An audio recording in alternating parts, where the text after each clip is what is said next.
Salut mes amis, j'espère que vous allez bien. Cette fois-ci, dans cette cinquième partie, on va essayer de placer ce petit test avec dans une boîte. Donc, je vous avais dit que une page web est divisée en trois parties. On a la tête, le corps et le pied, on va dire le footer. Donc, il y a une balise comme header qui veut dire l'entête. Donc, on a une balise aussi qu'on appelle footer afin de mettre la dernière partie de notre site. Donc, on vient, on tape le footer comme ceci. Maintenant, on a une balise footer. Donc, ce que nous allons faire, nous allons essayer de faire, de copier ce test 2023 réservé. Donc, on a un paragraphe, donc on crée une balise paragraphe. On copie ça à l'intérieur. Donc, pour un truc un peu spécial, on ne veut pas trop, on vient ici comme ça. Donc, je vais copier ça ici. Donc, ce petit test permet à faire le truc comme le dessin. Attendez, je vais vous montrer. Ça permet de faire le dessin comme suit. Le petit dessin C qui est là-bas. Oui, c'est ça que lorsque on place le et copie avec le point virgule, c'est juste le petit dessin que ça donne. Donc, nous allons aller regarder sur notre site pour voir ce qu'on a. Donc, voici ce qu'on a. Maintenant, on a une page très simple. Donc, je vous avais préparé une image qui pour vous décrire un peu qu'est-ce que l'HTML et le CSS. L'HTML, on a dessiné la maison. Maintenant, le CSS, on va essayer de mettre les couleurs, le design, tout, le style, tout ça se passe au niveau du CSS. Donc, pour ne pas perdre trop de temps, donc, cette vidéo serait courte, mais ne sera pas trop longue. Maintenant, pour un peu approfondir le truc, on va essayer de faire quelques petits détails pour essayer de vous montrer quelques petits trucs. Donc, vous voyez, au niveau du footer, vous pouvez mettre n'importe ce que vous voulez. Section, vous pouvez mettre une div. Dans cette div, vous allez mettre tout ce que vous voulez. C'est une boîte, tout. Donc, vous essayez d'insérer tout ce que vous voulez. Donc, après la div, on a encore, par exemple, du type, on a les inputs. Les inputs, comme input texte, ça permet de créer un formulaire. Donc, pour créer un formulaire en HTML, afin d'inscrire une personne, ça, on utilise HTML. On va essayer de créer un formulaire comme ceci. Donc, on vient ici. Donc, c'est une boîte. Donc, dans cette boîte, on va créer un input.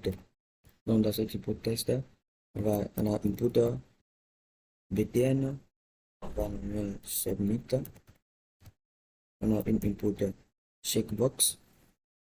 On a une input color.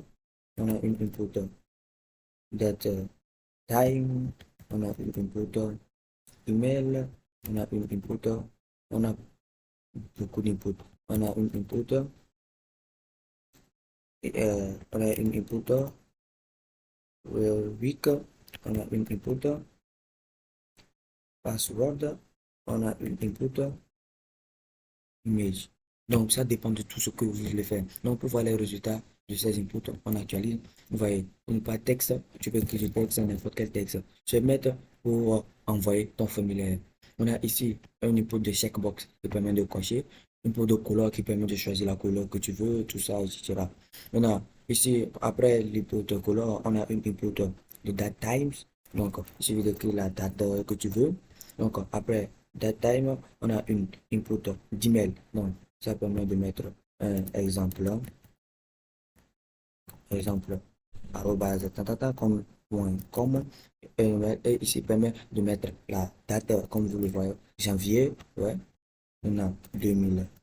2000, vous voyez, ça permet de mettre la date que vous voulez. Range, ça permet de prendre un truc de choisir un pourcentage, tout ça. Donc, ça permet de mettre la date, le jour, ici, la date, etc. Et puis, on a un dernier plutôt qu'on a mis password.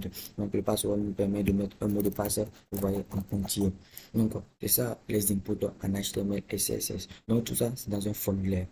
Donc, on a fini de voir les formulaires, comme ce qu'on peut voir encore en HTML. Donc, en HTML, nous pouvons voir une balise style qui permet d'insérer des style CSS. Mais pour l'instant, on n'est pas encore arrivé au niveau des styles CSS, donc on va se régler juste à la balise style.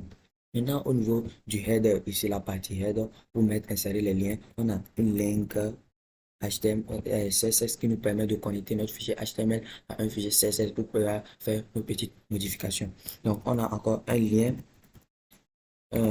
un link favori icône qui nous permet de mettre, par exemple, si vous voyez notre notre site ici. Donc, je vais essayer de notre site ici. Vous voyez, on a un schéma de terre. Mais vous voyez, pour WhatsApp ici, on a une icône de WhatsApp.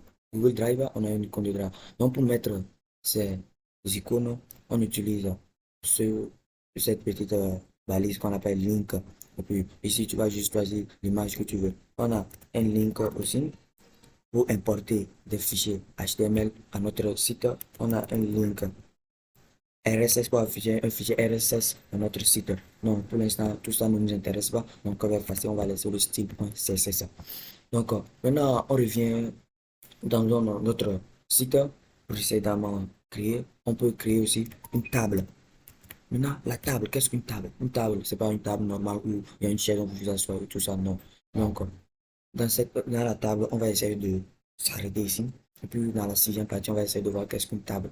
Et puis, on va voir quelques petits détails aussi. Merci. Je se retrouve dans la sixième partie pour apprendre à faire des tables en HTML et non en CSS. Merci.